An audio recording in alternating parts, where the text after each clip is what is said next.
Hello, welcome to Pixel Pirates Reviews, where I review the good, the bad, and the downright horrible. Today, you join me for another exciting episode of Tolkien Tuesdays, where we are going to be reviewing the second episode of the Rings of Power. So, let us get into this. But before I do want to say this one thing. There will be spoilers for this episode in this breakdown, so you have been warned. Another thing as well. Last episode, I said that I couldn't remember the name of the elf that Elrond went with. I do remember it now since I have been playing Middle-earth, Shadow of War, and Shadow of Mordor. I know it's Celebrimbor, the maker of the 9 Rings of Power. So, there you have it. I will update the thumbnail after this video goes out for the first one. So, hopefully that'll start getting some traction.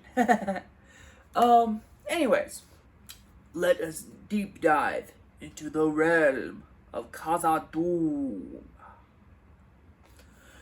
We first open on Galadriel in the water after she had dove out of the ship to Valinor. A sort of recap goes through the beginning of this episode, and then she starts to swim off towards Middle-earth. Meanwhile, back on Middle-earth, in the Half-Foot's village, a meteor has fallen down to Earth, and Nori Brandybuck. Sorry about that. Some dark forces must be at work here. We see Nori Brandybuck has just gone to the meteorite where there's a strange man in the center of the eye, which I had speculated at the end of the last video could be reference to the Eye of Sauron. I mean, I'm pretty sure it is. But I have a feeling that this stranger is not gonna be Sauron. I'll tell you why later on in this review. So, Nori cares for the stranger. She finds him, she feeds him, she clothes him. All the while she does it, she has to keep it secret. Well, Poppy finds out that Nori is doing this. She threatens to tell the elders. Nori convinces her not to. So, all that is happening. On the completely, a little bit farther away, the elf and his lover, I can't for the life of me remember their names. If you remember their names, tell me in the comments below. I would really appreciate it. They go to the East Village, where they find it's in ruins. They explore it to find some tunnels to the other village. The elf goes down to search the tunnels, and the lady goes back to her village to warn the people. Whilst she is going to the other village, the orcs are already there in that village.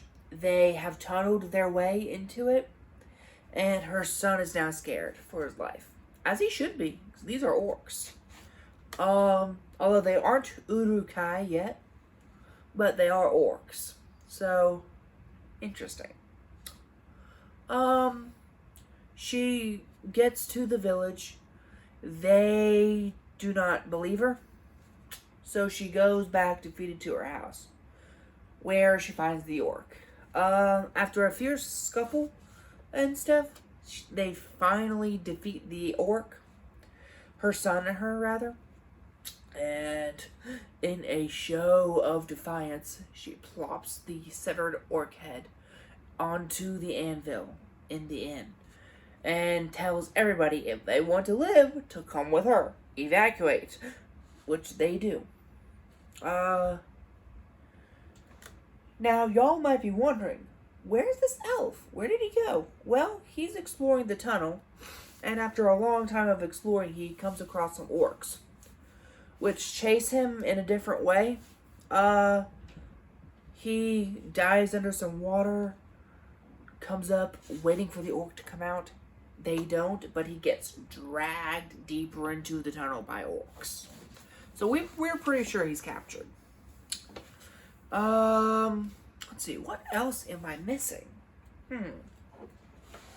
Oh yes, we finally get to see Kaza inhabited by dwarves once again. Which, if you remember, in the Fellowship of the Ring, the Mines of Moria, which is where Khazad-dûm is, was completely abandoned by the dwarves because of Durin's bane, which is a Balrog, which Gandalf dies fighting, and y'all know the rest. So, back on track. Elrond invokes the right of the Longbeards. It's a dwarven test of endurance to see how many stones you can break before tiring out. The reason why he's doing this is Celebrimbor actually wants to make a giant force, but he can't do it alone. He needs an entire workforce. Elrond is friends with Prince Durin. Well, so he thinks. When Prince Durin doesn't really want to let him in, and we find out it's because Elrond missed Durin's wedding and his life. So that was pretty heartbreaking to see how much time flies in the eyes of an elf compared to other species. I mean, it was really cool.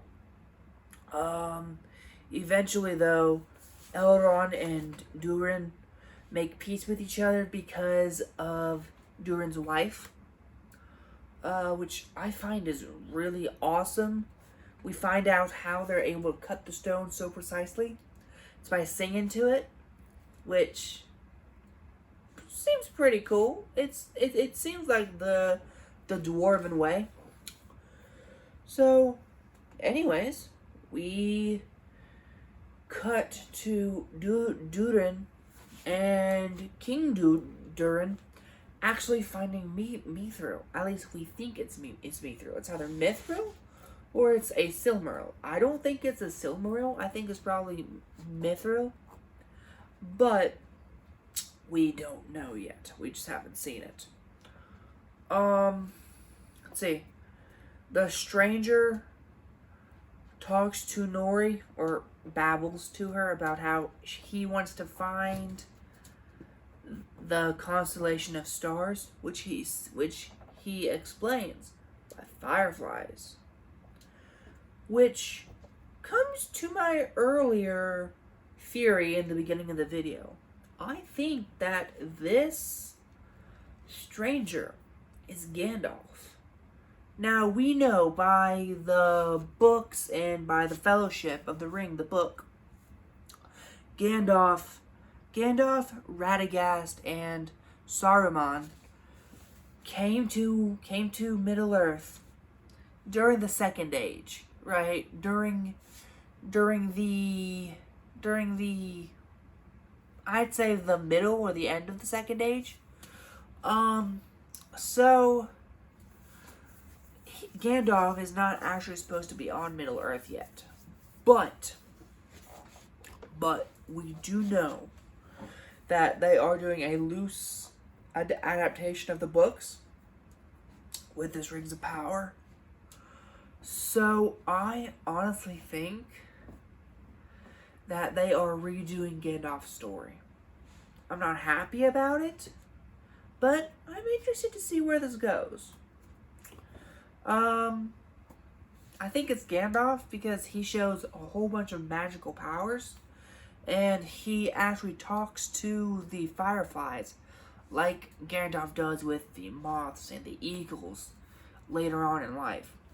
And that would also, it would also make sense with his fascination of hobbits, because they are the ones who saved him, if this is true. If not, then I'm going to look like a fool. But yeah, we Now, we go back over to Galadriel, where she is swimming, about to drown, but she happens upon a crew of survivors from a shipwreck caused by a giant sea worm. And they don't trust her at first because she's an elf, and what would elves be doing in the ocean? But there's one person, Halbrand, who kind of trusts her, but kind of not. When all of a sudden, the worm attacks again. So Halbrand separates from the group, helps Galadriel, and yeah, they are floating along in the ocean together, weathering storms when they are knocked out, but come into contact with a Númenórean ship. And that's where we cut the episode. I really enjoyed this. The camera design is amazing. The sound design is awesome as well. And, well, I love the fact how in the opening shots, we actually get to see the 9 rings of power in Sauron's influence. So, I loved this episode. Thank you all so much for watching. If you like this type of content, like, subscribe, hit the bell icon to be notified when I upload a new video. And yeah, I'll see you all next time. See you guys!